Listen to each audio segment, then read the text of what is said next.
Hey everyone, welcome back. Ready to dive into another edition of the Daily Star.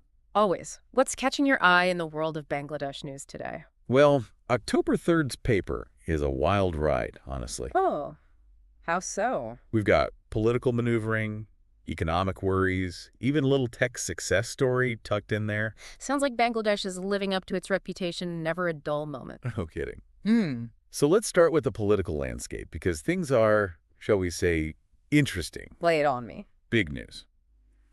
The interim government, they're finally going to sit down with the major political parties. October 5th, mark your calendars. About time, some might say. Think it'll actually be productive. Or more of a political theater situation. Well, that's the million-dollar question, right? And it's hard to say, especially with those 6 reform commissions still kind of floundering. Yeah, those haven't exactly hit the ground running, have they? You'd think, with the weight of the country's future on their shoulders. Right. But one of the articles even mentioned they're having trouble finding office space. It's like, come on, folks, get it together. This is the judiciary, the election system, the whole kit and caboodle they're supposed to be reforming. Exactly. If they can pull it off, it could be transformative, but if is the operative word there. And the clock is ticking, especially with that new survey the Daily Star ran. Oh, yeah, that was wild. Over half of people saying they don't want the interim government sticking around longer than 2 years. Not exactly a vote of confidence. No, not at all. Adds a whole other layer of pressure to those talks, doesn't it? Yeah. And then you've got Zubaida Rahman's jail term being suspended. Right, like that's not going to stir the pot. And a case filed against former PM Hasina with the International Criminal Tribunal over that tragic death during the protests, the schoolboy, Monir. Right? Yeah, it's just one thing after another. Even a BNP leader is being sued over an attack on a Hindu family's homes. Like, can anyone catch a break? Really highlights those underlying tensions, doesn't it? And as if things weren't complicated enough, you've got Bangladesh trying to smooth things over with India.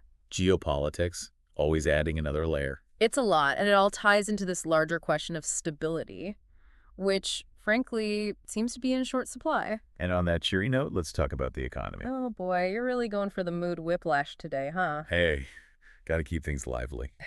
But seriously, the Daily Star does not paint a pretty picture. No, not really. Inflation's down a smidge, but almost 10%. Still brutal.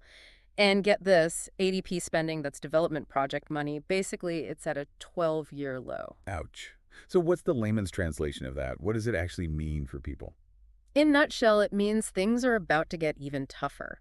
We're talking stalled infrastructure projects, potential job losses, especially in key industries, and that ripples outwards, Makes it that much harder for Bangladesh to reach its economic goals. It's a tough spot to be in, no doubt about it. And then you read about those textile workers from the Birds Group. Blocking the highway for 3 days just to get their unpaid wages. Yeah, that was rough. It really puts those economic anxieties into perspective. That's not just numbers on a page. Those are real people struggling. Absolutely. It's a reminder of the human cost of these larger trends we're talking about. But hey, it's not all doom and gloom. That piece on Skybees really caught my eye. Talk about ambition. Right. A local company going all in on drone tech. Yeah. In this economy. They must have some serious confidence. Well, they're aiming to export over 7,000 UAVs annually, all made in Bangladesh. That's not just thinking big, it's thinking globally. So what's the secret sauce? What do they know that everyone else is missing? I think it's less about secrets, more about tapping into the potential that's already there. Young, driven population, a desire to compete on a global scale. Bangladesh has those in spades. And the tech sector, that's a way to channel that energy. Exactly. It's not just about drones, it's about what that kind of innovation represents. Economic diversification, new jobs, maybe even positioning Bangladesh as a tech hub. It's a powerful narrative, especially set against those economic worries we were talking about. No doubt. But even with those glimmers of hope, it's hard to ignore the more difficult stories in the news today.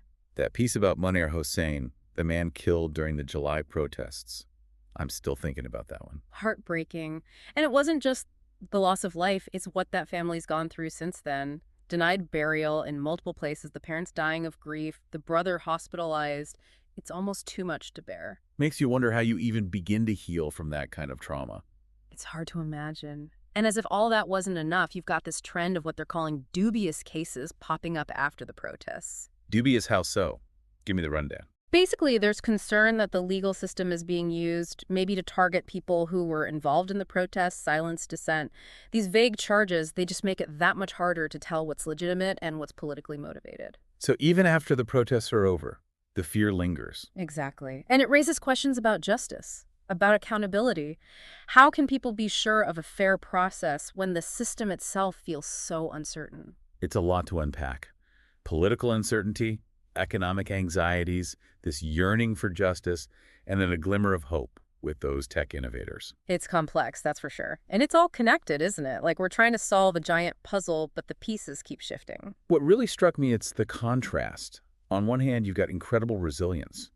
I mean, Skybees, they're not just surviving, they're thriving. Right. Talk about defying the odds. And then on the other hand, you have those who are hurting, families like Munir Hussein's. It's a reminder that progress isn't always linear, and sometimes it comes at a steep price. It's a sobering thought, Yeah. and it makes you realize that even in a single day's news cycle, there's the potential for both immense hope and deep sorrow. Yeah, and it makes you realize that even though we are talking about a country thousands of miles away, their story, it's our story too, in a way. Absolutely. Because in our globalized world, the lines get blurry, right? What impacts one of us impacts us all. It's that butterfly effect thing in action. So for our listeners who want to go deeper, who want to really understand the nuances of what's happening in Bangladesh, where should they turn? Well, you can't go wrong with the Daily Star itself. All the articles we talked about today, plus tons more, they're right there. It's a treasure trove of information, really. But it's not enough to just read, right? What's the key to really getting the most out of a deep dive like this? It's about engaging those critical thinking skills, you Yeah. know? Don't just accept what you read at face value. What stands out to you? What questions are bubbling up for you? And how does it all connect to the bigger picture, to other events happening around the world? Those are great things to keep in mind. Because as we've seen today, even in a single day's news, you've got political intrigue, economic anxieties, technological hope, a struggle for justice. It's a lot. It is, but it's also pretty captivating when you think about it. No doubt about it. And that's the beauty of a show like this, right? We're not just skimming the headlines, we're diving deep, trying to understand the forces shaping this country and in turn, shaping the world. It's a good reminder that staying informed, it's not just about memorizing facts. It's about grappling with complexity, being open to different perspectives, and never, ever being afraid to ask those tough questions. Well said. Thanks for joining us for this deep dive, everyone, and we'll catch you next time.